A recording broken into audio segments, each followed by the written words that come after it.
Okay, so why haven't you even blocked him? And then he pops up out of nowhere. After a year. Sends you a text. Don't respond. Don't give it. Pass the test. You are worthy.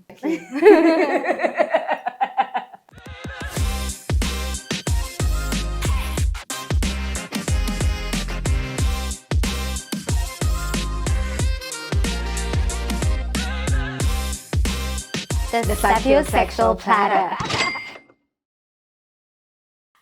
Have you ever passed up an opportunity because you felt you weren't deserving?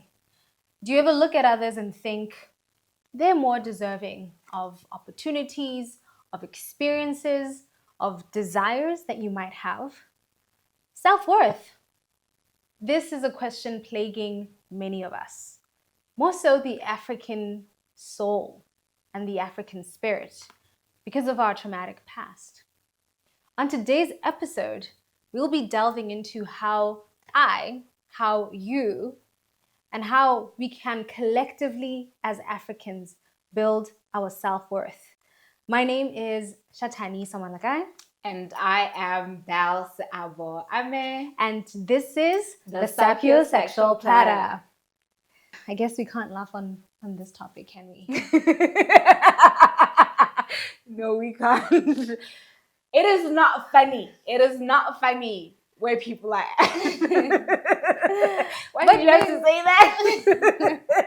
It's okay, guys. Actually, let's laugh, hey? Because we make it too deep is the reason we can't address it. But yeah, self-worth is a very deep topic. Yeah. I think that it's one that we often skim over because at least in my own journey of building self-worth, I've had so many dark moments where I've had to confront the reality of, oh my God, I didn't get that because I didn't deem myself worthy. Yeah. And it naturally makes people cringe and, you just want to get into a corner, hide into a corner somewhere. Mm-hmm. But yeah. I think beyond that, one of the other struggles when it comes to self-worth is fake self-worth. Yeah. So like thinking you think you are worthy of something, but it not manifesting in your reality. Yeah. Then you're like, okay, I thought I was worthy, but clearly the lack of or the stalling of it coming into my life is a communication of a lack of worth. Yeah. Because surely if I was worthy of it, it'll be in my life. Yeah. And so that's the science, by the way. If you are into, neuroscience, quantum physics and all of that, the new science currently, the new wave of science in the world at the moment is exactly that you only attract in your life that which you deem yourself worthy of. So everything up to date that you can see as a manifestation in your life is a direct reflection of your self-worth. Yeah. And now when we come to you today, it's basically just 5 steps of how you could build your self-worth. And it's also to reflect on our journey of self-worth, to say, what are the things that are missing in our lives that we feel worthy of? And clearly we haven't really, on a subconscious level, assumed that posture of worth in order to get them in our lives. So what would you say the first thing to building self-worth is? Oh, okay. I thought you were asking me, like, what is it that I feel like I haven't mastered in terms of self-worth? Like, you don't need to answer that, okay?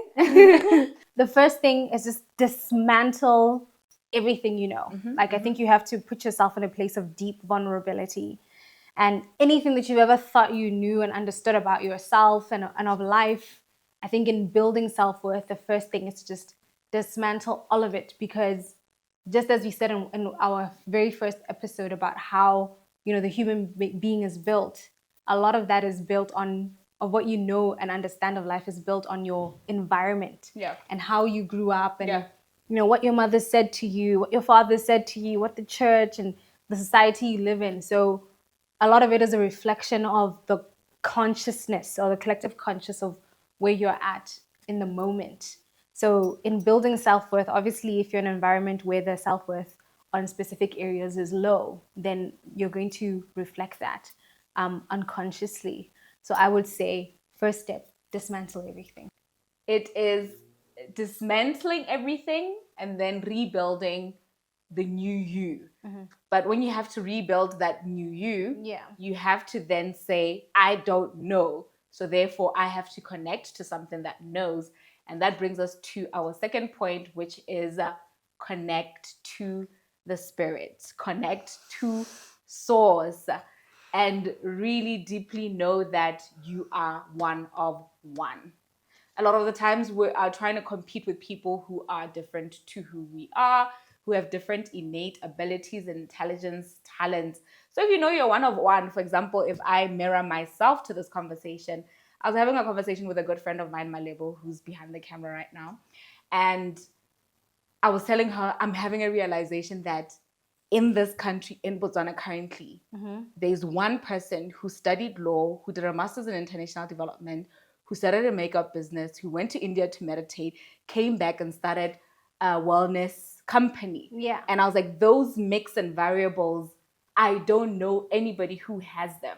Please, if you do have them, share comment. Them. Yeah. Right? But I don't know anybody currently in my area, in my environment, who has that mix. Who had all those unique qualities. All those unique qualities, all those unique experiences, all those unique qualifications balled up and summed up into one person. So therefore, it's a strength. So you also have to look at yourself and say, what is that thing that makes me one of one? If you're in a group of hot friends and you feel like, oh my God, this one's beautiful, this one's beautiful. I have a lot of hot friends, as you can see.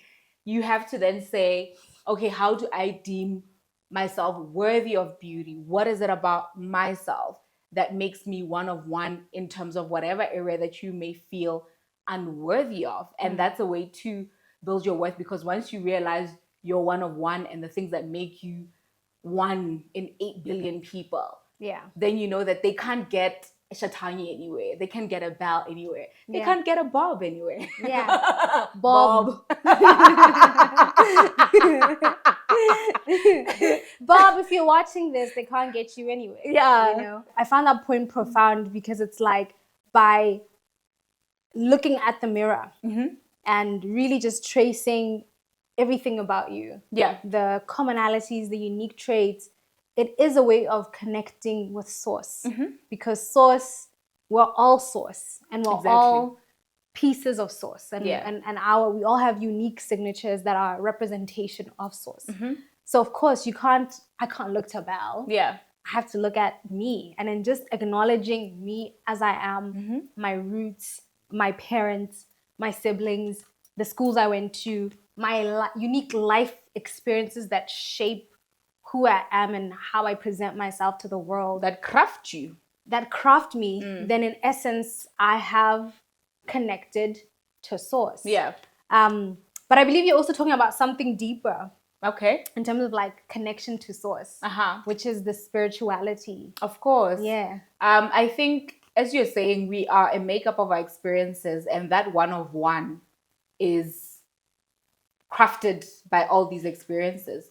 But with the connection to source, and what it does is it gives you like hope in terms of worth, because I think hope is a big aspect of worth. Hope that which you want is coming, and a trust in reality and life that it's all a magical, mystical experience. We can't explain why we have 10 fingers, why we have a belly button. Clearly there's something bigger and out there that's doing all of this. And I think once you connect to source, once you dismantle all of those things and you connect to source, you're able to connect to something that has a strong foundation than your experiences. Yeah. It's like, you may not know anything, but clearly you can't deny that there's something bigger out there. And if it's created all of these things, then surely it could give you all of the things that you seek in your life that currently you don't think you're worthy of. Yeah. Yeah. I love that. And I think it also makes it an individual experience. Yeah. So you're able to walk with more confidence because it's a journey that you went through by yourself. Yeah. And in yourself. Yeah. And therefore you can reinforce it as and when it's challenged. So I love connect to source. Yes. And how do you connect to source? Prayer is a big one. I think prayer is the easiest one. When you feel like, oh, things are not going well, just say a prayer to yourself. And then people will be like, how do you pray? For me, prayer is self-affirming the reality or the character or the deserving of it. So it'll be like, thank you, Lord, for my glory is here. Thank you, God, for life is abundant. Thank you, God, for I am beautiful, So that would be prayer for me, or just a generic prayer that you were taught growing up. It tends to soothe the soul.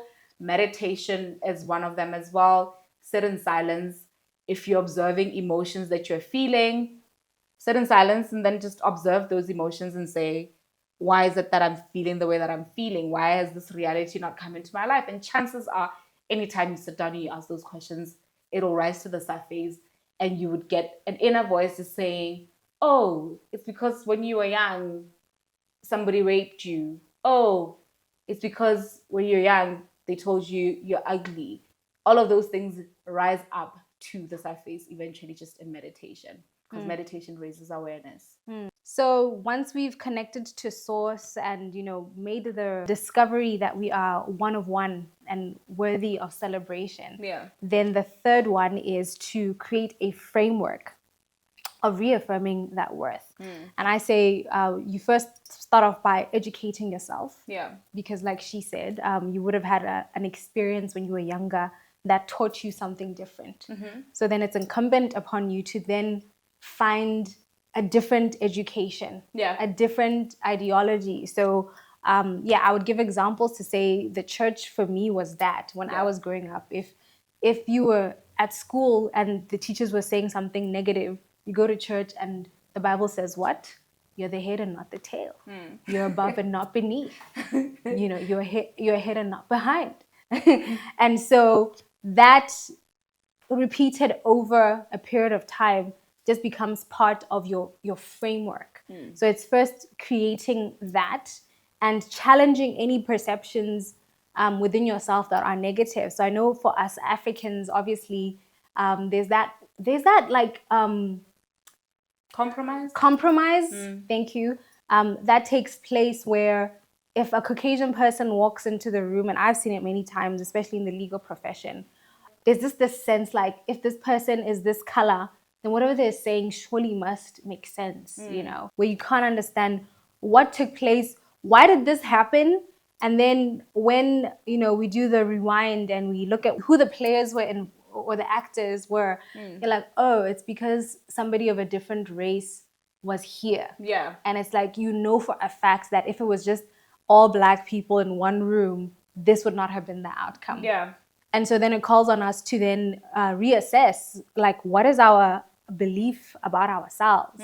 And then, then that goes deep into understanding Africanicity and reading on the past and who we were before colonization created this deep compromise in us. And, the more that I read about who Africans are inherently, the more I'm just in awe of our makeup and our DNA and our ancestry and the depth of intellect, the depth of love, the depth of ingenuity, innovation, so much that comes from it, which now, because of that knowledge and reading up on it, I'm able to also introduce myself proudly, as an African. And what our former president, when he was on the podcast, talked about, he said, nobody can make you feel inferior. You've created this framework, you said, I've educated myself, challenging negative perceptions. Then from that, defining and conferring value upon myself and having a conviction about it. To say, if somebody tells me my skill is worth pupula, I know I'm one of one and I've got this recipe that you can't get anywhere. And therefore, this is my value. And more importantly, as she was saying, having confidence in your DNA, in your Africanism. Because when you travel the world, or even when you're in Africa here at home, there are mental narratives that are in us in relation to other races, or what other races confer upon us, which is challenging those negative perceptions. But even beyond challenging them and saying, oh, this is what the Western world has said about us or done about us, then accurate, it's not enough to stop there.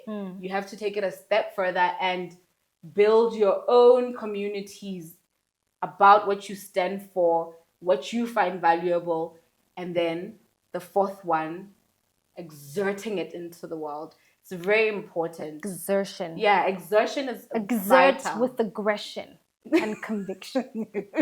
What she said. It's the truth. Yeah. I mean, no, just think about it. I know it's comical, Yeah. but literally, for those of us who went to church, it was night vigils and repeated prayers. Like if you go to a Pentecostal church right now, it's people chanting over and over and over again, the reality that they want to exist and to be. Yeah.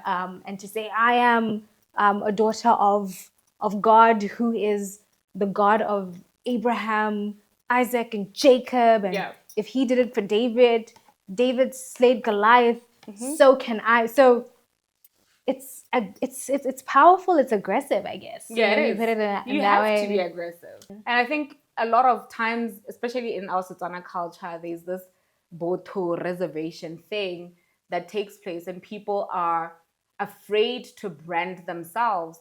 And the power of branding in relation to worthiness is that where you put yourself out there and curate the story about yourself.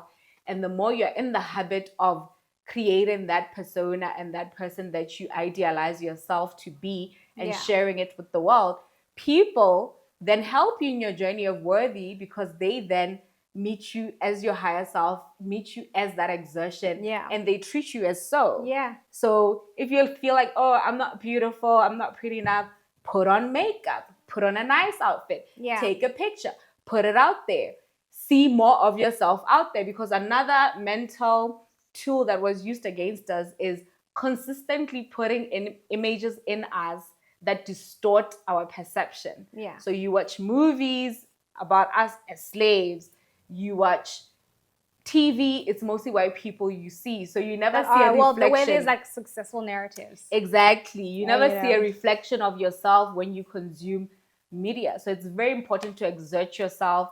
If you don't want to do it the media way, exert yourself when you're with the people that you love, when you're with the people that you work with, so that you could just slowly but surely just build the self-worth. Absolutely. And I think somebody who I think is my hero when it comes to that at the moment, I think we're all aware of the CKGR case. I think that's example of somebody who exerted self-worth insofar as, the San or the Khoisan people are concerned. He said, look, this is our culture, and this is our land, and this is how we understand things should be, and we will not relent settle for anything than that which reflects our inherent worth and understanding of how we should be treated. And so you take that, and I think you see the pattern of it, which is, at some point it will be challenged, which actually takes us to, the next point number 4. Point number 4 is pass the test. Pass the test. Pass the test. Like, the universe is fun, it's humorous, and it is going to put you in a point of challenge, pain. Your purpose lies in your pain. And in order for you to then arrive to that purpose, you must deem yourself worthy of something greater, of a greater experience. And it's not going to be easy, like, oh, you're It's not going to be handed to you like that. You're not going to read a book on self-worth or watch this podcast and then go out there and be like, I'm worthy. The universe is going to test you. There's an exam to life. Life is the biggest exam. And it's going to present you with a temptation of sorts or variables where then you are put to the test of proving whether you deem yourself worthy or not. Pass the test. Because if you don't pass the test, guess what happens? It's going to repeat itself. It's going to come back over and over and over and over and over and over and over again. Until you pass the test. Yeah. And so, again, I guess giving an example of our CKGR hero. He passed the test clearly. Because, his father was in a mortuary for, more than 2 years. And now his father gets or got a state funeral on International Human Rights Day, and it's a worldwide thing. And I'm like, what a test to have passed. For our international people who are watching this, if you don't know of the CKGR case, we just implore you to just get online and check it out. But for our culture, and to give you more context, in Botswana, normally the body is going to be at the mortuary for at least a week or less. Nothing as extreme as 2 years. But I think to just bring it down to a personal level, everyday experience, it could be payment at your workplace, your 100%. salary. You feel you're worthy of 20,000, they're telling you 16,000. Negotiate. Don't just give in. It could be that man. He wasn't treating you right. And you know he wasn't treating you right, Nameto. And then he pops up out of nowhere. After a year. Sends you a text. Don't respond. Don't give it. Pass the test. You are worthy. Okay, so why haven't you even blocked him? Exactly.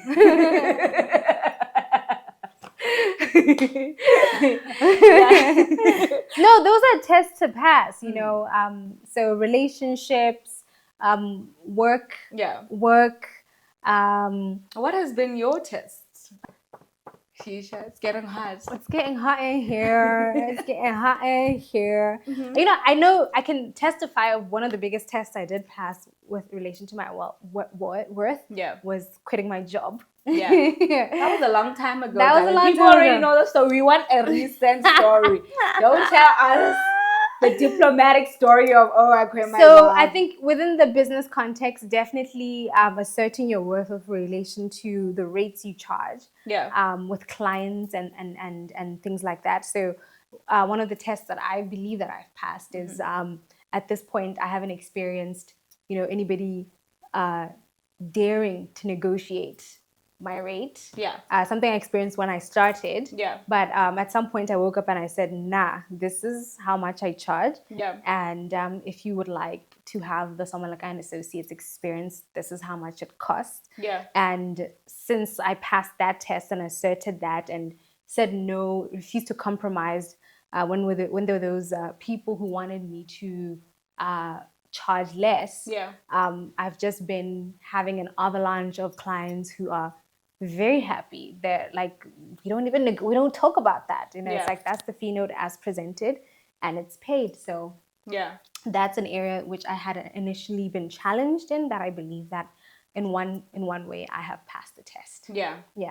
For me, I think it'll be many things. I'm challenged by many things in terms so of. So am I, by the way. Like, but I would say, in relation to relationship, you would think you are worthy of a certain type of treatment, but then you are a lover girl as well. So it's like, when the person comes back, you're just like, I'm here, daddy.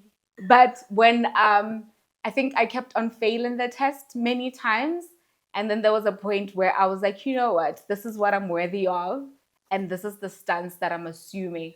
And when you once pass the test, then everything just seems to naturally fall in place. And there's certain things that I also did in my 20s where I used to entertain a lot of nonsense that I look back and I'm like, what was that? What was that? And who was that? And why did they behave that way? But I'm able to sit down here and talk about it because I have passed the test. Something that I'm yet to pass the test with is in relation to my career. And that's at the beginning of the video I spoke about how you think you may have self-worth, but everything external is a reflection of the internal world. And if it's externally not manifesting the way that it should be, you have to take inventory and say, where's the compromise? Is it worth? Do I not deem myself worthy of this? And maybe that's not why it's not coming into play. Or maybe the universe is saying it's not time yet. But whatever the case may be, the fact that it's not there still shows some compromise of worth. So that's the area that I'm still trying to figure out. What test am I failing, universe? Yeah. How do I pass the test? So yeah, guys, that's it really. Number one, dismantle everything you know. Yeah. Have the courage to go deep within yourself and start from square one, essentially. Number two, connect with spirit. Know that you are one of one. Yeah. Number three, definitely create a framework that reaffirms your worth, and you do that by A, educating yourself, B, challenging any negative narratives or perceptions. 3, confer your self-value. And 4, exert. Brand yourself. Exert. And just keep exerting that person who's worthy. Fake it till you make it. Pass the test. Yeah. And then we repeat. Repeat. That's the 5th one. Until all aspects of yourself have been refined. Yeah. Until, insofar as relationships are concerned, your worth is top tier. Yeah. When it comes to career and employment and business, your worth is top tier. When it comes to wealth, your worth is top tier. When it comes to our relations with races and with different countries in the world, top tier. Yeah. So in closing, all we want to say is that having unconditional worth is just based on your internal world. Nothing in the external world should ever define your worth, because once it does, if those things disappear, then it's going to create a big compromise. And that's where a lot of us find ourselves. So just know that you are worthy. Your worth is not based on any external merit, but by the fact that you're a human being and you are here, you are alive, you showed up, you tried your best. That's good enough. You are worthy. Thank you so much for watching. I am Belse Abo Ame. Shatani Somalagai. And we are the Sapiosexual Platter.